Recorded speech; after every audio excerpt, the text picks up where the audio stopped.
I welcome the JINSA Snapshot. I'm Michael Makovsky, President and CEO of JINSA. It's Friday, October 3rd, around noon. I'm joined, as usual, by my distinguished colleague, John Hannah, the Charles and Randi Wax Senior Fellow here at JINSA. Good to see you, John. Hey, Mike. Good to be with you. Okay, good. All right, well, let's get right into it. I think we want to really talk about two main things: the Trump plan with Gaza, and also mention this story that came out about a security guarantee for Qatar that Trump is committed to. But one just thing I want to say, obviously, it's just want to express our condolences to those who were affected, who were families of those who were killed or those who were seriously wounded from yesterday's Yom Kippur attack on the synagogue in Manchester. I think what was just kind of surprising is that it's not surprising, unfortunately, and it's nice that Starmer, the Prime Minister of England, gave a very a strong statement. But, if you're going to reward terror by recognizing the Palestinian state, you're going to allow also all these like pro-Hamas demonstrations in your cities when it seems like the Jews, have been, are not given the sort of space over there. I mean, I'm sure you saw this, John. I saw this on Twitter where a Jewish guy was wearing a yarmulke. So a very identifiable Jew was near one of these pro-Hamas demonstrations, and the police says, you got to go because it could be provocative. And we've seen a lot of that kind of stuff coming from the UK. So to me, unfortunately, it's not surprising because the environment there, I think, for the Jewish community has become really terrible. Yeah, it's awful, and it's emblematic, I think, of a much, much broader problem in Europe. Yeah.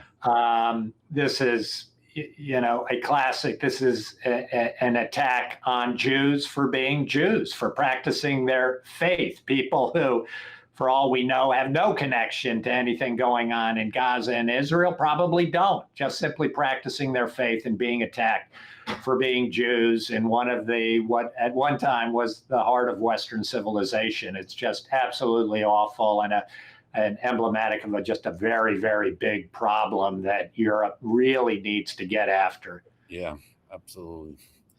All right, let's pivot to Gaza, another peaceful place, maybe just slightly more peaceful than the UK, but also not a great environment.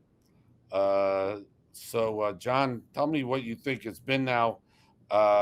We had this meeting with Netanyahu in the White House. This is his fourth time being in the White House, and we're now October 3rd. But this was at the end of September, and Netanyahu's been there four times already this calendar year, and they come to this agreement. And Trump got a lot of other countries to agree to it. And now we see this morning, Trump posted they have till 6 p.m. Washington, D.C. time, they being Hamas, to accept this, or he said, like, all hell will be unleashed. What's your assessment about all this? First, I'd say I've heard that phrase a few times before from the president. Let's hope it's true this time. I guess what I'd say, Mike, is on the one hand, it's an important historic occasion. The United States president putting his own personal credibility, the weight of the United States behind a plan now to end the war, to get a ceasefire, and then to build a better day after.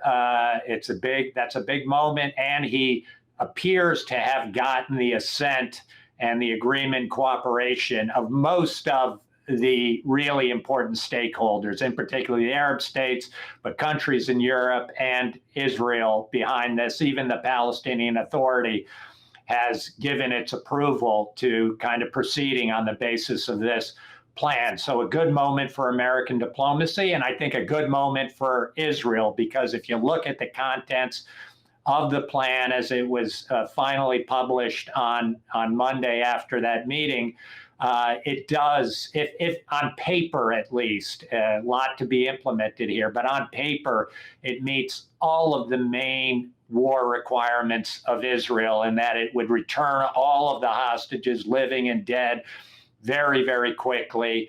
And it would result in the disarmament of Hamas and the thorough demilitarization of the Gaza Strip, all of Hamas's infrastructure, including those awful terror tunnels, and then the implementation of a new non-Hamas, basically non-PA governance in Gaza, overseen by this International Board of Peace that the United States and President Trump would be the chairman of, working with people like Tony Blair to oversee that this, whatever this new technocratic government, non-Hamas government is, kind of flies straight, is non-corrupt, is using international funds in an appropriate way.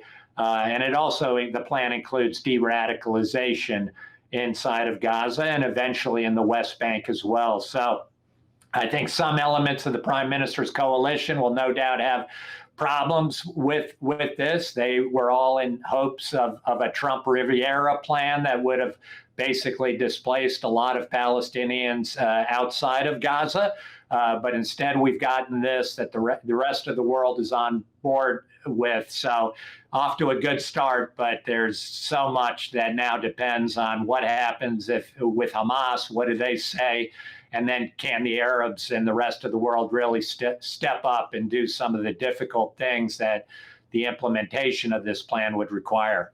Let me ask you, if Hamas rejects it, then I guess I'd have two questions. Now, Trump said in his statement at the White House that if Hamas rejects it, Israel will have America's full backing to do what they need to do. But let me ask you two questions. I mean, one is, do you think even if America, and what I mean by America, I mean Trump, does back Israel, like he said he will, and I expect that he'll do that, you think it would quiet folks here on the left, or those on the left in Israel that put a lot of blame on Bibi for the impasse? Yeah, listen, I think there are some, just people that are totally irreconcilable or so anti-Israel, anti what's going on in Gaza, that the thought that Israel would, under any circumstances, continue military operation, just simply unacceptable. You won't be able to convince them. But I do believe there is a group, reasonable people in the middle, who have been upset by what they've seen happening in Gaza, for whatever reason, have decided that they've got to put more pressure on Israel, that Israel is the thing holding up an end to this war and the delivery of those hostages, that this kind of effort, that all the world says Hamas has got to disarm and it's got to deliver those hostages, if they're not prepared to say yes to that, then I think it exposes that Hamas is the real problem here, has been the problem all along, and that Israel then has much greater legitimacy to move forward with this, at least amongst a segment of American society that is prepared to give Israel the benefit of the doubt. I think you're able to move some of those people in the middle, and hopefully some of these governments in Europe that have been putting the hammer to Israel over the last couple of months, trying to isolate it and pressure it through this recognition of a Palestinian state. Perhaps they begin to see the light that Hamas is the real problem here. Yeah, I guess those who suffer from what we could call Israel derangement syndrome will still do that. I guess we'll still criticize. Let me ask you one other thing about this plan. I guess one of the elements of the plan is that it could be implemented in the parts that Israel controls. And yes. Do you think that's going to happen? It depends a lot on the Arabs and on the president. If the president, that's point 17 in this plan, if the president is determined that we cannot allow Hamas to have a veto over our efforts to improve the situation for average Gazans and to get some kind of alternative to Hamas going, even while Israel continues to pressure Hamas in Gaza City, if he's willing to really press the Arabs to come on board for that, to begin building that alternative in areas, particularly areas of southern Gaza, maybe around Rafah and Khan Yunis, where the IDF really strongly is in control, where the Gaza Humanitarian Foundation has been set up. If the Arabs are willing to begin there, to begin investing, to begin building an alternative, I think that would be a real game changer, even while the IDF remains present in Gaza, pressing Hamas. The only thing it wouldn't give us is those hostages, unfortunately, but it would begin to establish this alternative to Hamas that I think a lot of average Gazans, whether they supported this Hamas operation 2 years ago on October 7th, I think they're sick and tired of this war now. They need any kind of relief, and that's a lot of what we're hearing out of Gazan civilians.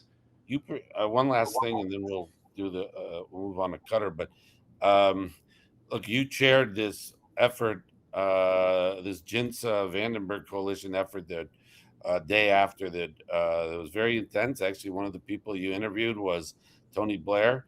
You had a Zoom with him, among many, like, I don't know, 80 other people. But one of the points was, if I recall, we put it out in early in 2024. The end of February 2024. I mean, one of the points, I know we could nitpick on a lot of these parts of the plan. Overall, I agree with you. But one of the questions I would have is, if they did try to implement it, how reliable is it to have how reliable and how advisable is it to have, let's say, any Gulf Arab military forces there? I believe, and correct me, John, if I'm wrong, but the group that you chaired was actually against this sort of thing because it could create unnecessary tension, or could risk, I should say, unnecessary problems with the Gulf Arabs.